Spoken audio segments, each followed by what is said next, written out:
शंकर की शरण में जाता है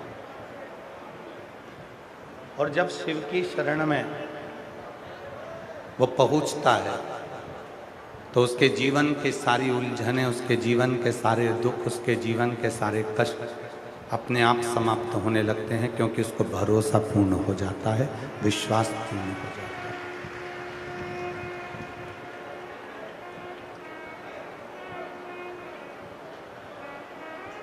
दूसरों पे भरोसा करोगे या दूसरों पर विश्वास करोगे तो पूरी उम्र निकल जाएगी। दूसरों पर यदि भरोसा किया, दूसरों पर विश्वास किया तो पूरी उम्र निकल जाएगी। और महादेव पर यदि भरोसा किया, अपने आप पर यदि भरोसा किया, अपने आप पर विश्वास किया और महादेव पर यदि विश्वास किया तो एक दिन तुम्हारी जिंदगी संवर जाएगी। फिर जीवन निकलेगा नहीं, संवर के निकलेगा। आज मानव किस पे भरोसा कर रहा है? दूसरे। भैया तुम हमारा ये वाला काम कर देना, हम तुम पे बहुत भरोसा करते हैं। काका जी तुम हमारा ये काम कर देना, हम तुम पे बहुत भरोसा करते हैं। दादाजी हमारा ये काम कर देना, हम तुम पे बहुत भरोसा करते हैं। आप और हम दूसरे पर भरोसा करें, इसलिए हमारी पूरी उम्र ऐसे ही भरोसे करते करते करते करते निकल गई और उसका कोई हल नहीं है। पर अब जितने भी भगवान शंकर के भक्त हैं, जो शिव जी पे एक लोटा जल चढ़ाने वाले हैं, शंकर भगवान का गुणगान करने वाले हैं, शिव का भजन करने वाले हैं, शिव नाम को लेने वाले हैं, श्री शिवाय नमस्तुभ्यम बोलने वाले हैं, नमः शिवाय बोलने वाले हैं, ओम नमः शिवाय बोलने वाले हैं, गले में जो रुद्राक्ष को पहनने वाले हैं, जो भगवान शंकर के मंदिर में एक लोटा जल चढ़ाने वाले हैं, अब ये दूसरे पर भरोसा नहीं, अपने आप पर भरोसा करते हैं और अपने बाप भगवान शिव पर भरोसा करते हैं।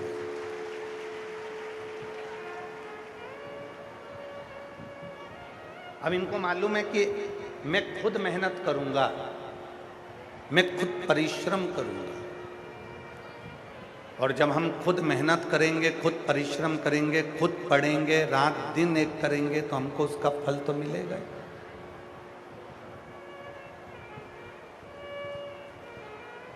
अपने आप पर भरोसा किया, स्वयं पर विश्वास किया और वो स्वयं का करा गया भरोसा एक दिन सामने तुम्हारी मंजिल तक तुम्हें पहुंचा। कितने सुंदर एक प्रसंग है। शायद हरियाणा के तो नजदीक में होना चाहिए। माँ ज्वाला माता का एक सुंदर चरित्र आता है।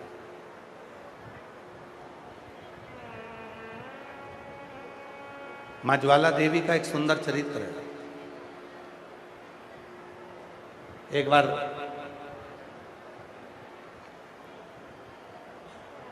एक छोटे से लड़के ने अपनी माँ से जिद करा कि मेरे मित्र अपने माता पिता के साथ में, अपने परिवार के साथ में माँ ज्वाला रानी का दर्शन करने के लिए गए, माँ ज्वाला देवी का दर्शन करने के लिए।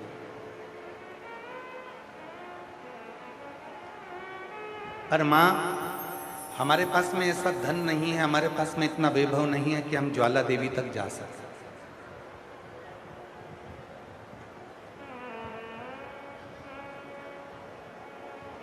हमारे पास में इतनी दौलत नहीं है कि हम ज्वाला देवी का कोई टिकट बना सके, हम ज्वाला देवी तक जा सकें। तब एक दिन माँ ने अपने मुख से कह दिया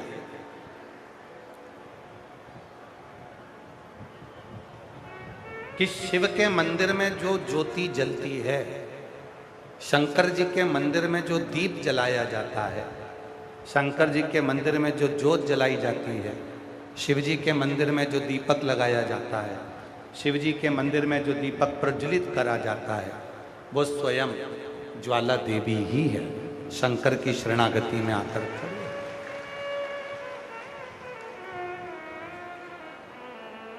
ये बच्ची का फोटो दिखाया जा रहा है और जिस किसी की भी बच्ची हो, ये पुलिस वाली मैडम के पास में बच्ची है, आप लोग इस बच्ची को देख सकते हैं और जिसकी भी हो वो यहाँ से आकर लेकर जाइएगा।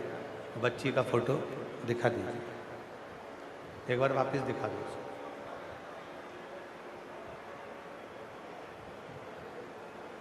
तो वो बच्चा जो है वो रोने लगा।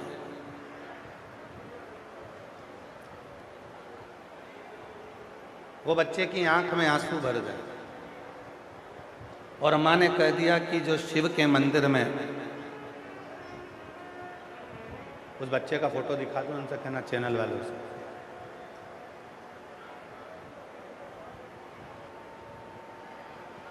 वो बच्चा अपनी माँ से कहता है माँ, वो बच्चा अपनी माँ से कहता है माँ, मेरा पूरा परिवार माता ज्वाला रानी के दर्शन करने को गया।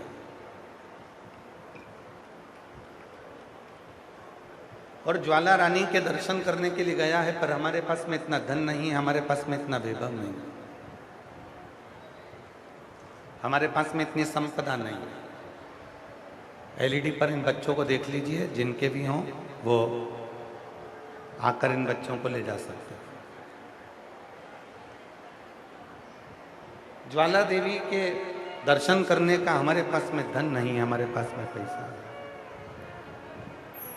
माँ ने कहा शिव के मंदिर में, शिवालय में, शंकर भगवान के मंदिर में जो ज्योत जलती है, शिव के मंदिर में जो दीपक जलाया जाता है, वो स्वयं ज्वाला माँ ही।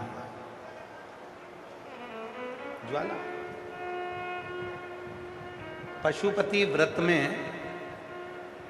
आप और हम पशुपति व्रत जब करते हैं, कोई मेरी जीजियाँ, कोई मेरे जीजा, कोई मेरी बेटियाँ, कोई बेटा, कोई मेरे बुजुर्ग माँ बाप जब पशुपति व्रत करते हैं, उस पशुपति व्रत में मंदिर से 5 दिए प्रज्वलित करने के बाद एक दिया लेकर हम अपने मंदिर से घर की ओर जाते हैं। पहले 5 दिए अपने मंदिर में प्रज्वलित करते हैं, फिर 6ठा नंबर का जो दिया है वो घर में प्रवेश करते समय सीधे हाथ की ओर, राइट हैंड की ओर बैठकर घर की ओर मुख कर कर उस 6ठे नंबर के दिए को प्रज्वलित किया, जलाया। उस 6ठे नंबर के दीपक को किस लिए? शिव महापुराण में 3 चीजें हैं। एक पाशुपत अस्त्र। पाशुपत अस्त्र वो अस्त्र जो भगवान राम जी को भगवान शिव जी ने दिया। पाशुपत अस्त्र वो अस्त्र जो भगवान शंकर ने भगवान कृष्ण को दिया। दूसरे नंबर पर है पाशुपत योग। पाशुपत योग जो स्वयं भगवान शंकर ने भगवान कृष्ण को प्रदान किया, भगवान श्री राम जी को प्रदान किया। और तीसरे नंबर पर है पशुपति व्रत।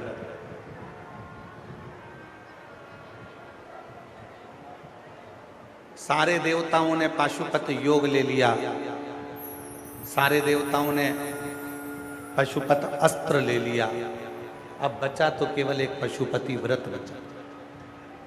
माता पार्वती जी ने हाथ जोड़कर शिव जी से कहा, देवताओं ने पाशुपत योग लिया है, पाशुपत अस्त्र लिया है, पर कलिकाल में, कलयुग में संसार का प्रत्येक मनुष्य दुखी होगा। कोई को शरीर में रोग होगा, कोई बीमारियों से ग्रसित होगा, कोई धन से दुखी होगा, कोई तन से दुखी होगा, कोई मन से दुखी होगा। इन संसार वाले जितने भी मनुष्य हैं, इन मनुष्यों का कलिकाल में उद्धार कैसे होगा? तो हे शंकर भगवान, आपसे निवेदन है, आपने पाशुपत शस्त्र आपने देवताओं को दिया, राम जी को दिया, कृष्ण जी को दिया, आपने पाशुपत कृष्ण को दिया, राम जी को दिया। पार्वती जी कहती हैं पर ये पशुपति व्रत आप किसी को मत दो। ये पशुपति व्रत कली काल में जो मनुष्य इसको करे उसकी मनोकामना पूर्ण हो जाए। ये व्रत उनको दो। ये व्रत उनके लिए।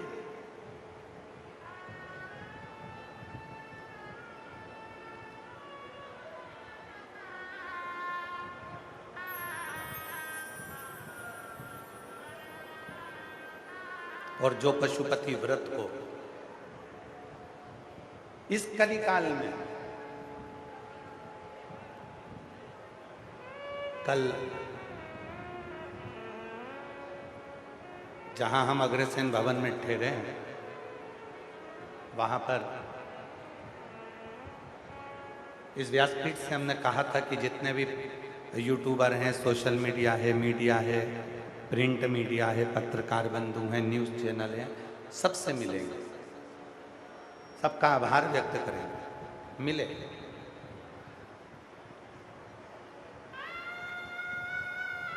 छत्तीस कौम के भी जो सदस्य आए उनसे भी मिलना होगा, क्योंकि 2 दिन हम मिलते हैं, 5वां दिन छठा। उसमें से एक पत्रकार बंधु ने बड़ा सुंदर प्रश्न किया कि श्री शिवाय नमस्तुभ्यम ये मंत्र आज के समय में लोगों का कल्याण कर रहा है, इस मंत्र की प्रबलता क्यों? हमने कल भी कहा मीडिया के सामने और आज फिर कहते हैं, इस मंत्र को श्री वेद व्यास जी ने शिव महापुराण के अंदर विद्धेश्वर संहिता में लिखा, पर कली काल के लोगों ने शिव महापुराण को कपड़े में लपेटकर, कपड़े में मखमल के वस्त्र में बांधकर उन्होंने शिव पुराण को रख दिया था। वो शिव पुराण लोगों के हृदय में, उनकी चित्त में इतनी जल्दी बैठ नहीं पाए। पर उस शिव पुराण को जब से शिव भक्तों ने सुनना प्रारंभ करा और उनके चित्त में विद्धेश्वर संहिता का ये श्री शिवाय नमस्तुभ्यम मंत्र आया और उन्होंने गीता प्रेस गोरखपुर की शिव पुराण को पढ़ा, सुना, उनके बाद में उनके मन में आया कि एक मंत्र पृथ्वी पर ऐसा भी है श्री शिवाय नमस्तुभ्यम जिसको अगर नहीं भी जपें और कोई जप कर निकल रहा है तो उसके मुख का दर्शन कर कर भी व्यक्ति अपने जीवन को सार्थक कर लेगा।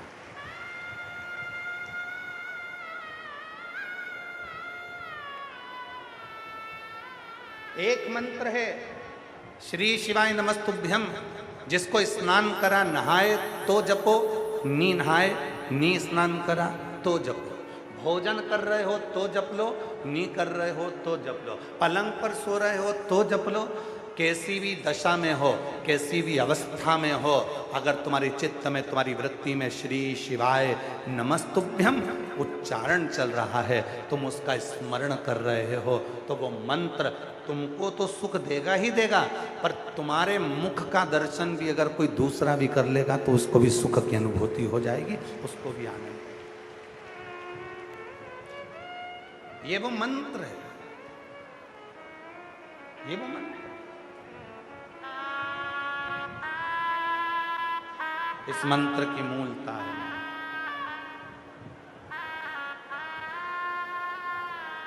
जपो और भजो। कितना अंतर है मंत्र में, जरा देखिए एक पत्र के माध्यम।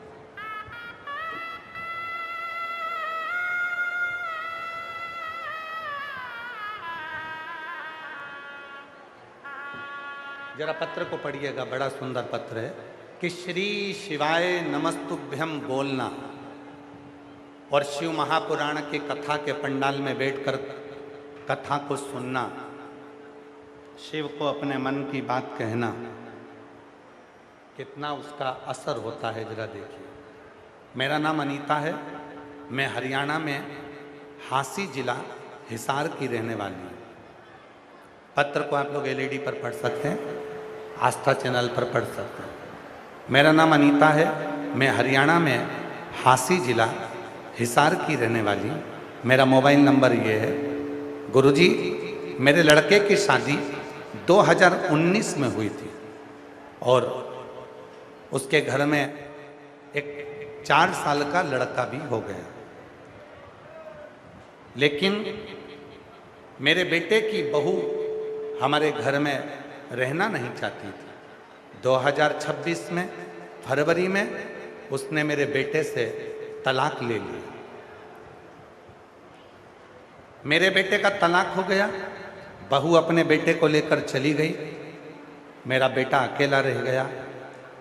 तलाक लेकर चली गई, अपना सारा सामान वह भी लेकर चली गई। गुरुजी, मुझे मेरे पोते के जाने का, बहू के जाने का बहुत दुख हुआ कि हमारे घर में किस चीज की कमी थी जो मेरी बहू और मेरा पोता चले गए। गुरुदेव, पोते की याद में और बहू की याद में मैं रात दिन रोती थी। फिर एक दिन ऐसा हुआ कि मेरी पड़ोसन ने कहा मेरी जेठानी से कि सीहोर वाला बाबा दिल्ली में आया है और दिल्ली में रोहिणी में कथा चल रही है। हमने सुना है कि अगर पंडाल में बैठकर जो मांगा जाता है वो मिलता है। बाबा, ऐसी बाबा ने कृपा कर दी कि मैं दिल्ली रोहिणी पहुंच गई और दिल्ली की रोहिणी में कथा सुनने के लिए गई और वहां केवल 2 दिन की कथा हमने रोहिणी में सुनी। गुरुजी, दिल्ली में कथा केवल 2 दिन की कथा पंडाल में बैठकर सुनी और बाबा से प्रार्थना की कि मेरा पोता घर वापस आ जाए, मेरी बहू वापस आ जाए। और गुरुजी, हम 2 दिन की कथा दिल्ली की रोहिणी में सुनकर घर आए और 2 दिन के ठीक बाद हम जैसे ही आए, लोगों के काम तो 3 महीने में बाबा करते हैं, मेरे तो आने के 2 दिन बाद मेरी बहू पोते को लेकर घर आ गई और पोते को लेकर घर आ गई और दोनों घर वापस आ गए। आकर मेरी बहू ने मुझे बोला कि मम्मी जी, मुझसे गलती हो गई थी, अब मुझे क्षमा करो और हम दोनों, हमारा जो तलाक हुआ है उसको कैंसिल करो और हम दोनों आपके साथ में रहना चाहते हैं। और अब मेरे बाबा की कृपा से मेरी बहू, मेरा पोता और मेरा बेटा सब साथ में रहते हैं। ये शिव की। कहीं बैठी हो? मेरा नाम अनीता, मैं हरियाणा में हासी जिला हिसार की रहने वाली। गुरुजी, दुनिया के काम पंडाल में कथा सुनकर जाते हैं तो 3 महीने में होते हैं। मेरे तो पंडाल में रोहिणी में कथा सुनने के बाद 2 दिन में मेरा काम बाबा ने कर दिया।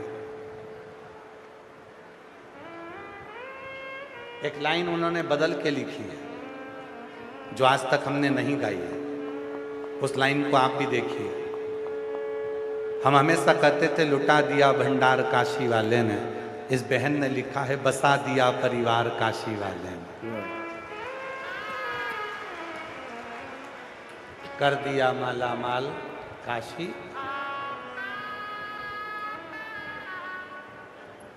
एक शिव के प्रति प्रेम किसको कहते हैं?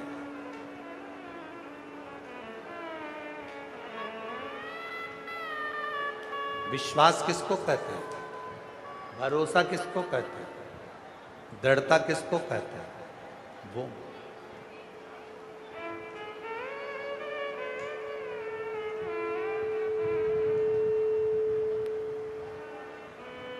जो जैसी भावना लाया वो वैसा ही फल पाया, नहीं खाली उसे लौटाया वो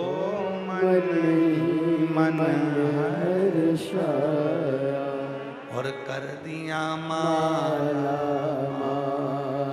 काशी वाले ने, लुटा दिया भंडार काशी वाले ने, ओ लुटा दिया भंडार काशी वाले ने। काशी वाले। शिव करुणा कैसी करते हैं, शिव कृपा कैसी करते हैं। छोटा सा बच्चा अपनी माँ से कहता है, माँ हमारे पास इतना धन नहीं है कि हम ज्वाला माता के दर्शन कर सकें। माँ शिव की भक्त थी, माँ शंकर की उपासक थी, माँ शंकर की साधना करने वाली थी, माँ शिव का स्मरण करने वाली थी, माँ शिव को एक लोटा जल चढ़ाने वाली थी। उसने अपने विश्वास से कह दिया, बेटा सुन, शिव के मंदिर में, भगवान शंकर के मंदिर में, शिव के मंदिर के अंदर, शंकर के मंदिर में जो ज्योत जलती है, शिव के मंदिर में जो ज्योत जलाई जाती है, शिव के मंदिर में जो दीपक लगाया जाता है, शिव के मंदिर में जो दीप प्रज्वलित किया जाता है, वो स्वयं ज्वाला माई तो है।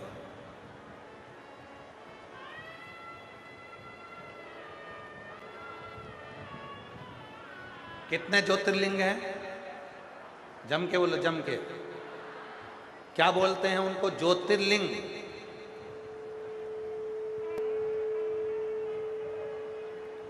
जिसमें शिव और शक्ति दोनों की ज्योति एक साथ विराजमान है, उसको ज्योतिर्लिंग कहा गया है।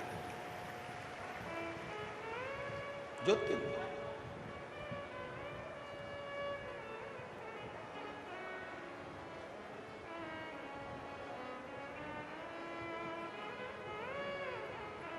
शिव और शक्ति दोनों हैं। आप लोगों में से देवघर कोई गया है? 12 ज्योतिर्लिंग में से एक ज्योतिर्लिंग है देवघर, बाबा बैद्यनाथ।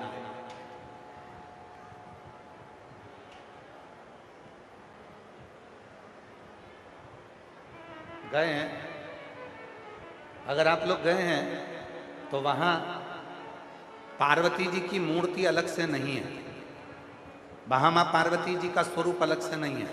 आप भी गए हैं तो वहां पार्वती जी का स्वरूप अलग से नहीं है, वहां शंकर के शिवलिंग में ही पार्वती स्वयं विराजमान है। शिव और शक्ति दोनों।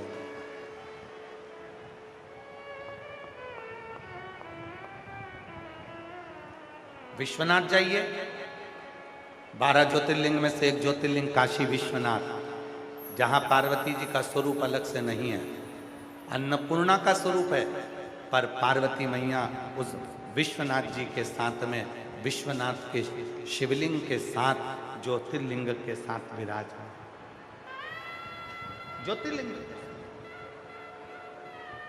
हम आप लोगों से क्यों कहते हैं कि अपने घर में भले लड्डू गोपाल हैं, अपने घर में भले कृष्ण राधा हैं, अपने घर में भले सीताराम जी हैं, अपने घर में भले गुरु देवता बैठे हों, अपने घर में भले देवी देवता बैठे हों, पर अपने घर में एक छोटा सा पाषाण का, पत्थर का, एक पारद का, स्फटिक का, कोई भी लकड़ी का, चाहे जिसका मर्जी हो उसका, तुम्हारे घर में एक छोटा सा शिवलिंग जरूर होना चाहिए।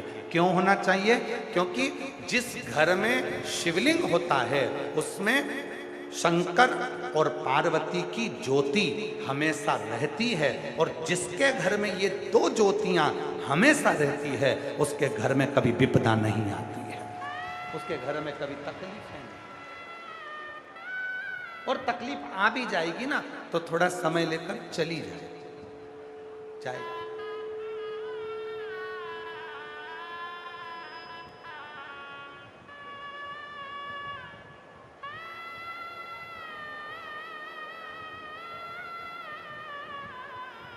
अरे नाम है तेरा तारनहारा,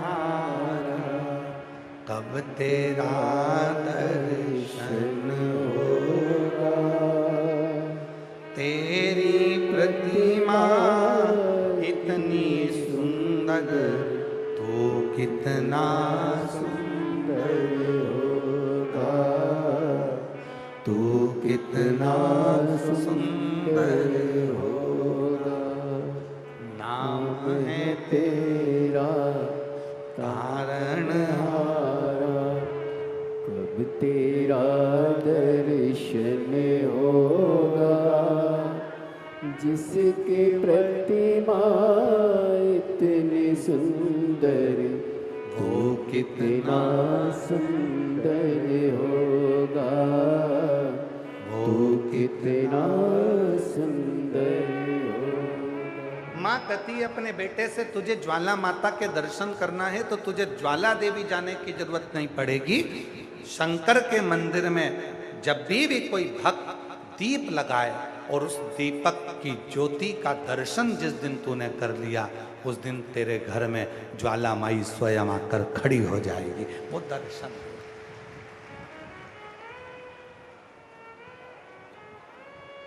भक्त बावरा था, बच्चे ने मां की बात सुन ली,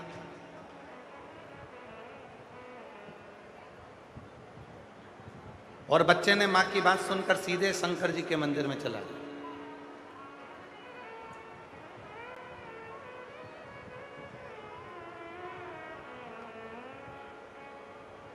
मंदिर में एक दीपक रखा था जो जल नहीं रहा था, बुझा हुआ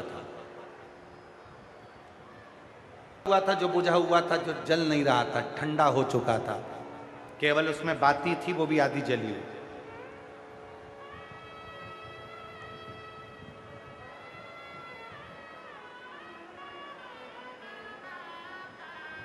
बच्चा उस दीपक को उठाकर घर में लिया है।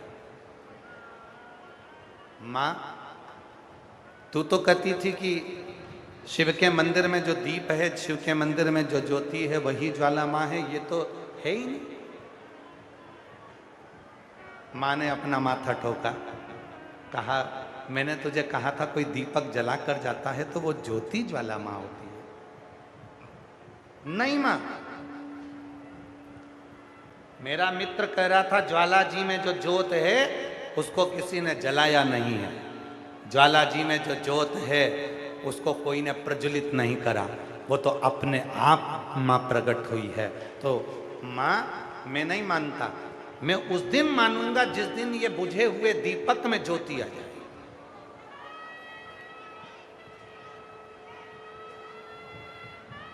ये जो दीपक है जिसमें आधी जली हुई बाती है, जिस दिन इसमें ज्योत आएगी मैं उस दिन मान लूंगा कि मां मेरे घर में आ गई। दीपक रख दिया, मां की आंख से आंसू बहने लगे। मां दौड़कर शिव के मंदिर में एक लोटा जल चढ़ाने पहुंच गई, शिव की आराधना करने पहुंच गई। बाबा से कह दिया, बाबा मैं नहीं जानती, बच्चे के विश्वास को टूटना नहीं चाहिए, भरोसा टूटना नहीं चाहिए, आप संभाल लेना, आपको संभालना है। जैसे इस मां ने, जैसे ये मां अनीता जो हांसी जिला हिसार की हैं, इन्होंने भी एक लाइन लिखी, मैं कथा सुनने आई हूं दिल्ली रोहिणी में, मैंने सुना है सियोर वाला बाबा कथा कहता है और पंडाल में बैठकर जो मांगो वो मिलता है। अब मुझे ये देखना है कि मेरी बहू तो तलाक लेकर चली गई, वो आएगी कैसे? अच्छा, लोग मांगते भी ऐसा है कि पूरी पूरी परीक्षा लेते हैं। अब जो तलाक लेकर चली गई वो कैसे आ सकती है? पर उसने कहा कि मेरी बहू पोते को लेकर तलाक लेकर चली गई, मैं मानूंगी तब, वो सियोर वाले बाबा को भी नहीं मानूंगी अगर मेरी बहू नहीं आई तो। अब तलाक लेकर चली गई, वो कहां से आएगी? पर तेरी कृपा का क्या है भरोसा, कब किस पे हो जाए, जरा सी हम पर कर दो, जरा सी हम पर कर दो, तेरी कृपा का क्या है भरोसा, कब किस पर हो जाए, जरा सी हम पर कर दो, जरा सी हम पर कर दो। जिस पर भी हो गई तेरी कृपा करुणा, वो भव पार हुआ, भव पार हुआ। इस माँ ने कह दिया कि मैं नहीं जानती, मैं तो तब मानूंगी जब मेरी बहू और पोता है। अब जो तलाक लेकर चले गए उसको वापस लाना,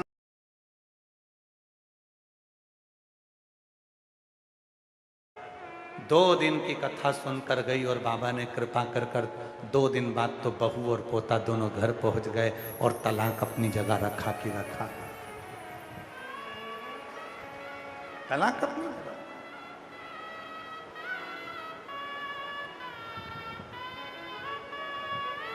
भाग्य लिखना विधाता का काम है, पर भाग्य को पलट देना मेरे महादेव का काम है।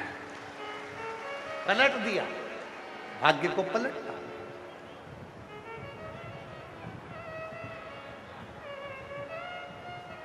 और पलटने की सामर्थ्य तक केवल उसी में। एक पत्र है, उस पत्र में एक लड़के ने अपनी मम्मी से शर्त लगाई।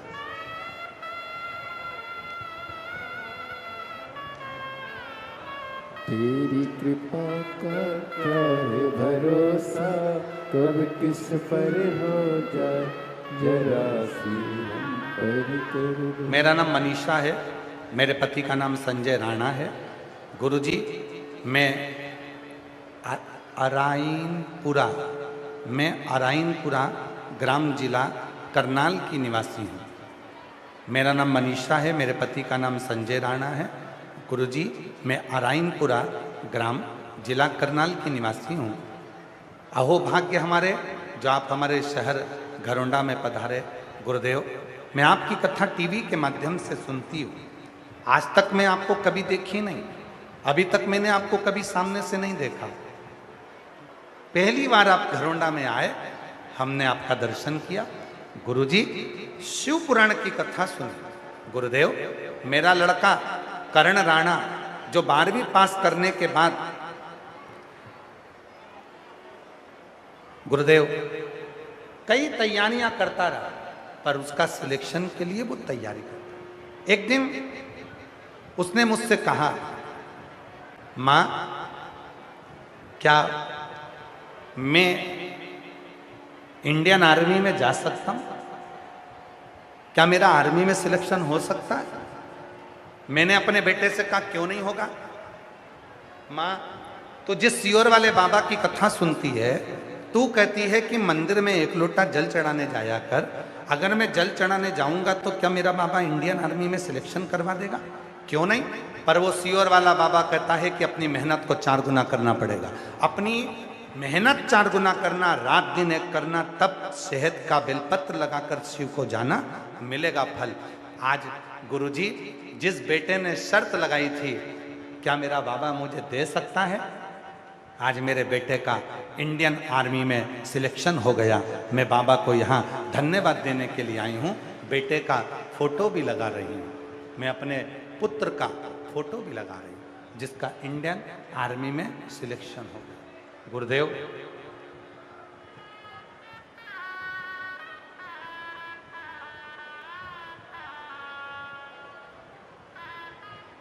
मेरे बेटे का 2 जगह सिलेक्शन हुआ, एक इंडियन आर्मी में, एक इंडियन एयरफोर्स के अंतर्गत। और आज मेरा बेटा इंडियन एयरफोर्स में नौकरी कर रहा है। शिव की कृपा से उसमें चुन लिया। ये शिव की उदान। आप किसके भरोसे, आपका विश्वास कितना दृढ़ और आप किस पर भरोसा कर?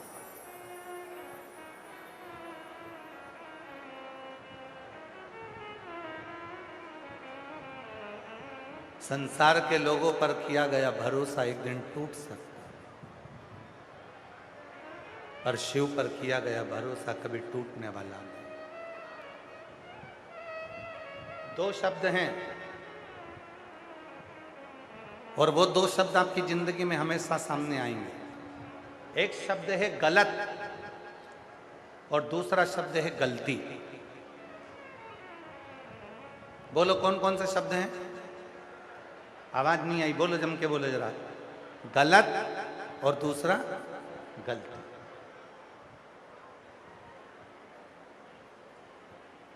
ये 2 शब्द हैं।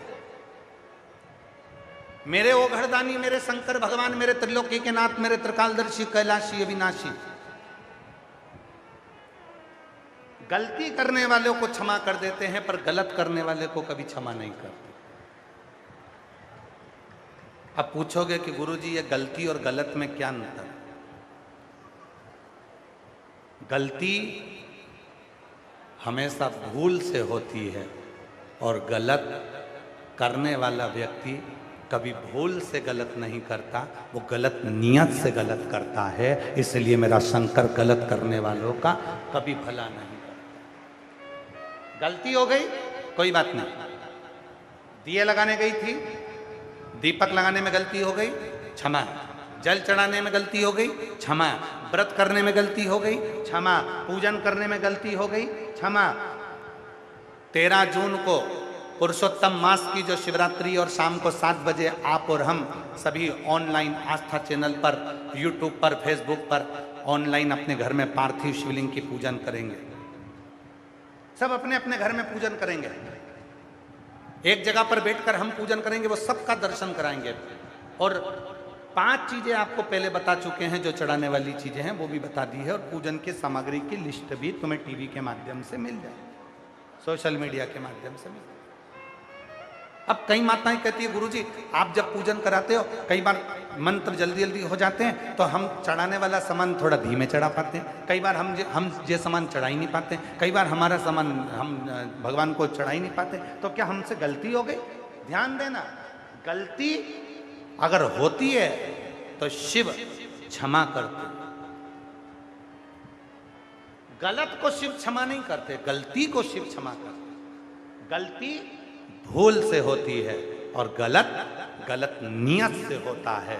जब हम गलत नियत से किसी का गलत करते हैं तो मेरा देव अधिदेव महादेव कभी माफ नहीं करता, उसका तो भोग तुमको भोगना ही पड़ता।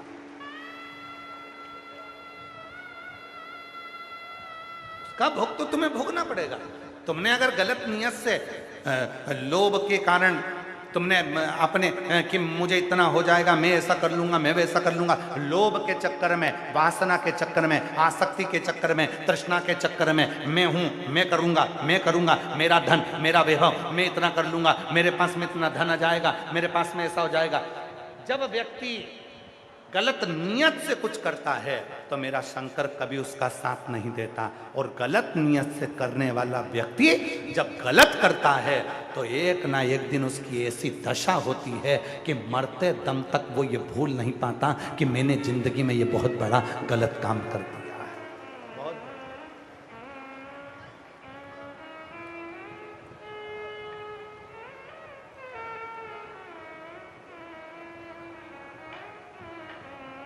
गलती की क्षमा है पर गलत की क्षमा नहीं। कितना सुंदर कहा है शिव महापुराण में, देवऋषि नारद तो तप करे थे, देवऋषि नारद ने तो तप किया था, देवऋषि नारद ने तो कामदेव पर विजय प्राप्त करी थी, और देवऋषि नारद कामदेव पर विजय प्राप्त कर कर सीधे शंकर जी के पास पहुंच गए, और शंकर जी से जाकर देवऋषि नारद ने कहा कि मैंने कामदेव को जीत लिया और तुम कामदेव को नहीं जीत पाए। अब देवऋषि नारद को कौन समझाए कि शंकर भगवान कामदेव को देखकर अपने नेत्र को खोल दिए। शंकर भगवान ने कामदेव पर विजय प्राप्त नहीं करी, उन्होंने अपने नेत्र को खोला। क्यों खोला? ये देवऋषि नारद को समझाने वाला कोई नहीं था। अगर देवऋषि नारद एक बार शंकर जी से पूछते कि भोलेनाथ मैंने कामदेव पर विजय प्राप्त करी और तुम काम पर विजय प्राप्त नहीं कर पाए, तुमने कामदेव ने तुम्हारी समाधि को तोड़ दिया, तपस्या को तोड़ दिया, मैं कामदेव पर जीत ले ली मैंने और तुम कामदेव को नहीं जीत पाए। कोई अगर शंकर जी से जाकर एक बार पूछता तो सही कि शंकर जी आपने कामदेव ने आपकी समाधि को तोड़ दिया, क्यों तोड़ा? तो शंकर भगवान की कथा समझाती है, नारद जी ने जैसे ही कहा कि मैंने कामदेव पर विजय प्राप्त कर ली और तुमने कामदेव पर विजय प्राप्त नहीं करी, तब स्वयं नंदी ने नारद जी से कहा, नारद तूने ये बात बहुत गलत कह दी, बहुत। तू नहीं जानता कि शंकर भगवान ने कामदेव को देखकर अपने नेत्र क्यों खोले? क्योंकि शंकर भगवान है सती के पति और कामदेव है रति के पति। सती और रति ये दो सगी बहन हैं। माता सती ने अपने पति से वचन लिया था, जब मेरे रिश्तेदार आए तो उनका आदर करना। शंकर भगवान को लगा कि मेरी साली का पति आया है, शंकर भगवान को लगा मेरी धर्मपत्नी सती की बहन का पति आया है कामदेव, अगर मैं आदर नहीं करूंगा